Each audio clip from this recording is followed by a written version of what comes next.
ASI sir, please come on to the stage, sir. And our headmaster. So I request ASI sir to speak about the traffic rules and all. So how to avoid the accidents on the roads. Okay, మనము రోడ్ల మీద accident అనే వాటిని ఏ విధంగా avoid చేయవచ్చు, అది కోసమే కాదు మీ పేరెంట్స్ కూడా ఇది చాలా ఉపయోగపడుతుంది. అందరికీ నమస్కారం. వర్ణి ఓఎస్ఐ గారిని నన్ను రోజు చూస్తారా మీరు? వెహికల్స్ ఆపుతాం చూస్తారా? స్కూల్కి వెళ్ళి రాగా అందరికి ఫైన్ వేస్తాం. ఎందుకు వేస్తాం ఫైన్? మీ దగ్గర లైసెన్స్ లేకపోతే, హెల్మెట్ పెట్టుకోకపోతే పోలీసు వాళ్ళు ఆపుతాం. ఈ రెండు కంపల్సరీ కావాలి. లైసెన్స్ కావాలంటే ఎవరు ఇస్తారు మనకు? సార్, పెద్ద సార్ ఇస్తారు.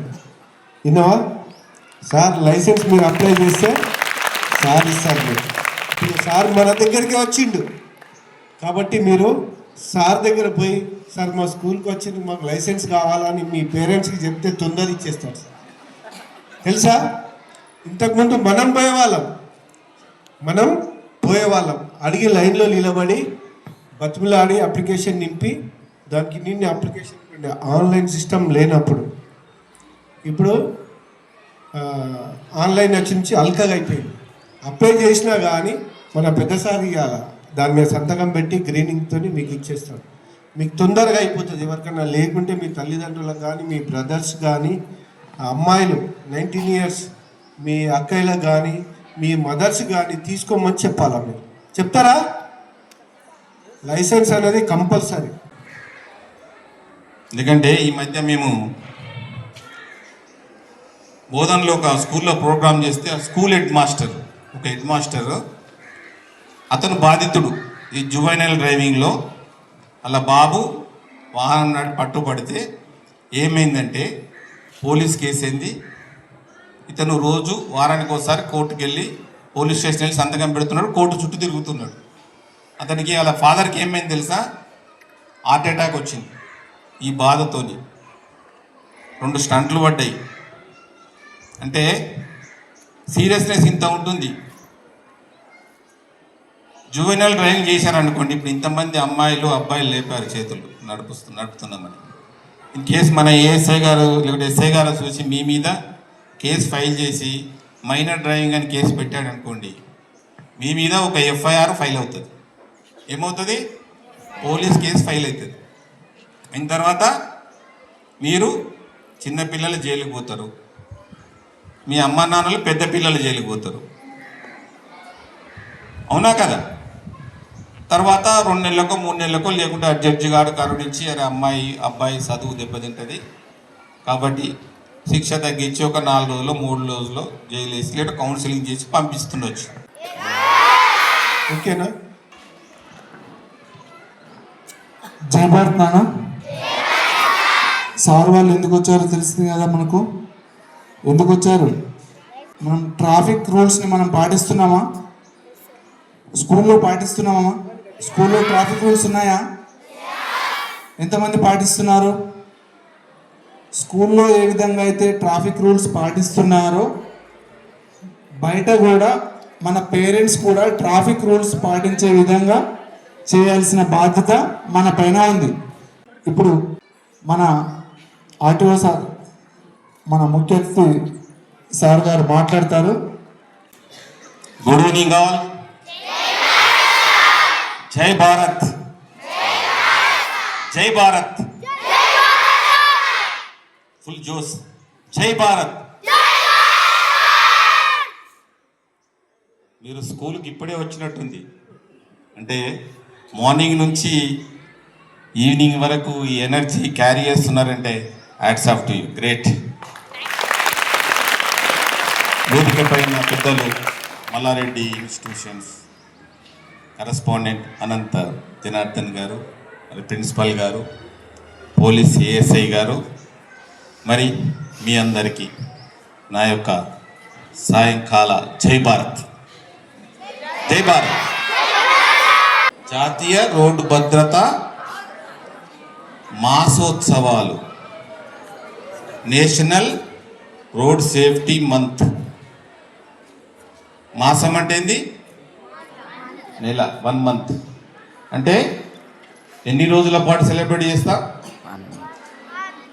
అంటే ప్రతి సంవత్సరం జనవరి 1 నుంచి 31 వరకు ఈ యొక్క రోడ్డు భద్రత మాసోత్సవాలు మన భారత్ అంటున్నాం కదా, మన భారతదేశం అంతటా ప్రతి రాష్ట్రంలో ఈ యొక్క అవేర్నెస్ ప్రోగ్రామ్స్ స్కూళ్ళల్లో, ఇంకా ఇతర ఇన్స్టిట్యూషన్స్లలో, కాలేజీలలో, ట్రాన్స్పోర్ట్ ఆర్గనైజేషన్లలో, ఇండస్ట్రీస్లలో ఇవన్నీ మనం జరుపుకుంటాం అవేర్నెస్. ఈ రోడ్ సేఫ్టీ సెలబ్రేషన్ మాత్రం 1 మంత్ పెట్టారు. అంటే ఇందులో ఎంత సీరియస్నెస్ ఉందో మీరు అర్థం చేసుకోవాలి. అవునా కదా? ఎందుకు 1 మంత్ పెట్టారు? రోడ్ యాక్సిడెంట్స్ చాలా జరుగుతున్నాయి. ఎంతమంది చనిపోతున్నారు తెలుసా ప్రతి సంవత్సరం మన దేశంలో, మన రాష్ట్రంలో? మన రాష్ట్రం ఏంది? తెలంగాణ రాష్ట్రంలో రోడ్డు ప్రమాదాల వల్ల రోజుకు ప్రతిరోజు 20 మంది చనిపోతున్నారు. ఎంతమంది? అదే దేశం తీసుకున్నట్టయితే మన భారతదేశంలో గంటకి 20 మంది ప్రతిరోజు స్కూల్కి వస్తున్నారు. ఎట్లా వస్తున్నారు? రోడ్డును వాడుతున్నారా లేదా? రోడ్డు ద్వారానే వస్తున్నారు కదా. రోడ్డు ద్వారా కొందరు నడుచుకుంటూ వస్తుండొచ్చు, చాలామంది ఇంటి పక్కన ఉన్న వాళ్ళు నడుచుకుంటూ వస్తారేమో, చాలామంది ఏదో ఒక వాహనాన్ని యూజ్ చేసుకొని వస్తారు. ఫాదర్ బైక్ ద్వారా డ్రాప్ చేయొచ్చు, కారు ద్వారా డ్రాప్ చేయొచ్చు, ఆటోలో రావచ్చు, మీ స్కూల్ బస్సులో రావచ్చు. అవునా కదా? అంటే మనకు రోడ్ ఎక్కందే రోజు గడవదు. ప్రతిరోజు మనము రోడ్డును, వాహనాన్ని ఆశ్రయించవలసిందే. అవునా కదా? ఇప్పుడు మళ్ళీ మీరు ఇంటికి వెళ్ళాలి. ఎలా వెళ్తారు? బస్, లేకుంటే వేరే వాహనం, ఫాదర్ రావచ్చు, లేకుంటే మదర్ రావచ్చు, తీసుకొని వెళ్తుండొచ్చు. అంటే ఈ ట్రాన్స్పోర్టేషన్లో జరిగే తప్పుల వల్ల ప్రమాదాలు జరుగుతున్నాయి. ఎవడో చేసిన తప్పు వల్ల అమాయకులు చనిపోతున్నారు. తప్పు చేసిన వాడు చనిపోతే to some extent you will accept it. అవునా కదా? తప్పు చేశాడు, చనిపోయాడు. కానీ ఏమవుతుంది ఇక్కడ? ఒక టిప్పర్ డ్రైవర్ తప్పు చేస్తే ఆ టిప్పర్లో ఉన్న కంకరంతా మరి బస్సు మీద పడి బస్సులో ఉన్న 19 మంది చనిపోయారు. వాళ్ళు అనుకున్నారా ఇట్లా ప్రమాదం జరుగుతుంది, మేము ప్రమాదంలో మరణిస్తామని? అనుకోలే కదా. ఈ ప్రమాదాలు ఈ విధంగా జరుగుతున్నాయి కాబట్టి ప్రభుత్వాలు సీరియస్గా ఆలోచించి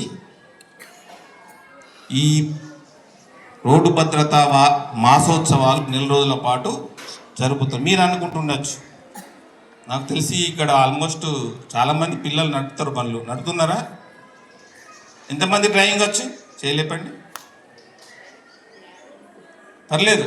అమ్మాయిలు స్కూటీలు పర్లేదు. నైస్ నైస్ నేర్చుకున్నారు, సంతోషం. అంటే ఇలా మీ పొరపాటు కన్నా మీ తల్లిదండ్రుల పొరపాటు ఎక్కువ ఉంటుంది.